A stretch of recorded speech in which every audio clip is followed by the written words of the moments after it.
Good morning. Hello, my friends and loves. Deep. I'm coming out of a really good 15-minute meditation session where I was able to find peace. And I would like to start off our breath practice with something simple. That's the chimes hitting all the notes. There's 6 of them. 1, 2, 3, 4, 5, 6. Yes. The magic number is 7. So I hear in Hawaii. The 7th sun is born on the 7th day in the 7th month. My warm fluid. It's so good today. It's cold. It's 66 degrees. Don't hate me because I picked the desert. It's a stunning day. We have weather. There's clouds. And there's probably going to be some rain. And the next couple of weeks, we're going to get snow on the mountains. That's very exciting. So, what arose? Oh, yeah, let's do a breath first while you're seated comfortably. Or maybe even a bit uncomfortably. Maybe you're on public transit and you're squeezed in between someone that smells like they had cabbage and onions for dinner last night. Good luck.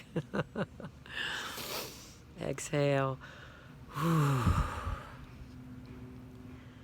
Breathe in some beautiful air. 1, 2, 3, 4. Hold. Sweep it in. 2, 3, 4. And exhale. 2, 3, 4. So we breathe in this beautiful, clean, refreshing air filled with love and compassion and devotion.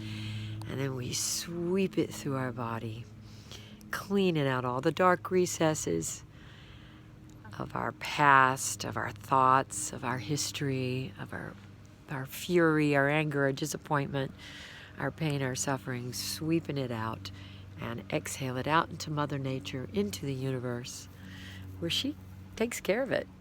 Just blow it away. Just starts to mingle with the love. And there she goes. So today what arose during my meditation was triggers, things that trigger. I have triggers, of course, and I am quick to trigger. That's one of the reasons I practice mindfulness, practice breath, is to be less reactive in that moment where the trigger comes and then the thought occurs and then the emotion happens and then the reaction. So there's this neurologic process that takes place. Trigger, thought. It's like, oh, they said the thing that bothers me. The thought, oh, that bothers me. Emotion, that pisses me off, or that hurts my feelings. And then we react, well, blah, blah, blah, blah. We get defensive, or we cry, or we get sad, or we get angry. Anger is not really anger. Anger is just disappointment and frustration and all these other things. But it comes out as anger. I had a lady from the grocery store the other night. I didn't have my hearing aids in, and I was trying to prescribe something over the phone, and she spoke a very heavy. She spoke a different language, and she had a very heavy accent, and I couldn't hear her. So it sounded like I was yelling. I'm going, what? What? I can't hear you. Say that again. What are you saying? And I had the 3 grandkids like down by my feet trying to talk to me. Mama, Dad, Mama, Dad. And I'm like, shh. And she told me I sounded mean. And I probably did. And I felt bad about that for hours. I explained to her that I just couldn't hear her and that the phone was cutting in and out. And so I was reminded how we can misunderstand people based on just a small little experience. When someone snaps at us or gets mad or angry at us, we don't know where they're coming from. We don't know what just happened in their life. We don't know that, that their dog didn't die that morning. And if we just be aware that maybe that person isn't mean, because I wasn't mean. I was just had a lot of different factors coming at me that was making me agitated. And so pain can do that, loss, disappointment, So let's all work on being compassionate. When someone's mean to us, maybe they're not. Maybe they're just targeting everything because of something that's going on inside. And so that was a reminder to me. And what else arose was, like I said, the triggers. I was triggered yesterday, if you saw my little hike post.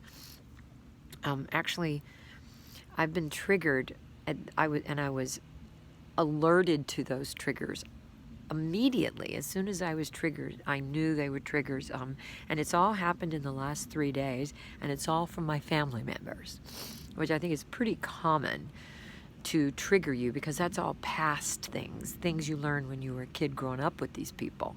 And the one yesterday was someone in my family said that I did something that was inappropriate. I have pretty much eliminated the word inappropriate out of my own personal vocabulary, because inappropriate if you'll see people write that on these posts on Instagram. That was inappropriate. She dressed inappropriate. But the word inappropriate triggers me. And it triggers me because it's judgy. It's judging what someone else has said or done based on what you think is on your opinion, basically, on what you think is right or wrong. And just because you feel it's right or wrong doesn't make it right or wrong. So that triggered me, and but you know what? I knew it right away, and so because I knew it right away, I was aware of it. I was able to take space and back away from it and look at it for what it was, and so that was good. And then I went for a hike, and then poof, I was centered again. I came back to my center, knowing that was just a trigger. Also, someone in my family 2 days ago said, she said, I was talking to her, telling her my story, and she said, I don't want to get in the middle of it. And that's a trigger for me. And it's a trigger for me from my family, because it's being unseen and unheard. That when someone doesn't, quote, want to get in the middle of it, it's usually someone in your family that'll say that. They don't want to get involved is the other one. I don't want to get involved. Well, if a loving, kind, compassionate person, family member especially, or a friend, doesn't want to hear what you have to say, they don't have to give you advice. They just witness what they're telling you. Just be there to listen. You don't have to have an opinion. You don't have to give advice. You could just give them a hug and say, I'm listening. So that's another statement that's triggering for me personally. When people say that, I hear people say that all the time, not just in my family. And it's not like you're getting in the middle of anything. You are not the volleyball net. You are just a witness, and the world needs more witnesses. We need more people to hear and see us. Okay, you could be that witness, and you can stay in a very peaceful place as that witness. A peaceful witness is a beautiful place, especially if you have children. You can be that peaceful witness, but don't say to your kids, or I'm not getting in the middle of this. You work it out. See and hear. What the other trigger was also from a family member. All 3 different family members, and And she didn't say it to me. She said it to another member of my family who's very dear to me. And she used this term and this has bothered me for a long time, triggers me, when people recruit others, when they're mad or upset, they go, well, we all think, or we all believe, when they try to recruit everyone else, so it sounds like everyone is against you.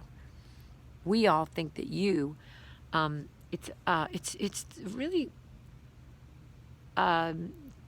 it's recruitment. And it's meaningless, because you're just saying, well, I think that you, and so to recruit everyone is intended to make the person that you're saying this to feel like they're all alone and isolated, and it's us versus you, and that's just mean. So those three things, I saw them right away. So I pat myself on the back for starting to learn, or knowing now, my triggers and what triggers me. So I think it's really important in your growth, staying on a mindfulness path to become more peaceful, to become more mindful in doing your breath work, is to realize and learn what your triggers are, become aware of them, and as soon as you can do that, taking space away from them. Now I'm going to say goodbye today. Today's a cold, freezing day here in the desert. It's now 67 degrees. The clouds are rolling in. I'm so happy. Life is fantastic. I love you. Remember, this present moment can be so beautiful, even though the last one wasn't. The next one doesn't exist, okay? So I love you. And I can't think of anything else. I mean, there's always something else. Oh, yeah, one more thing. Hey, I'm never going to put a retreat together or anything. I know that would be fabulous and fun, and I love doing that kind of thing. I love women's retreats, men's too. I love it. If you would like to host one, you can invite me. There's a good chance I might come. I like quirky stuff. I like doing stuff. Just one woman on Facebook once invited me to New Zealand, and I went. It was great. You know who you are, Maddie. And so that I would be up for that, but putting any work into something, you just tell me where to be and what time to be there, okay? And I'll show up. I'm not planning anything. I'm on the unplanned plan, okay? I will plan what to wear. I'll plan like a heavy coat if it's cold. Oh. What's the other thing? Oh, yes, I've been rolling around doing a show. Oh, I think it'd be so fun to do a show where we travel and go to you guys, go out and listen to your stories, and you show me where you live and show me special things about your neighborhood and things that you do and things you want to show off to the world. And we just go there and have fun, like an American road trip, where we go to all the little roadside attractions, and you share with us your special passion, talent, event. So I think that'd be so fun. I'm trying to recruit. Shh, Madison, Hildebrand. Shh, don't tell him. He and I had so much fun together. And you know how cute he is. He's gorgeous. I just love looking at him. He's got the most perfect teeth, and we could have a good time on the road. Road tripping.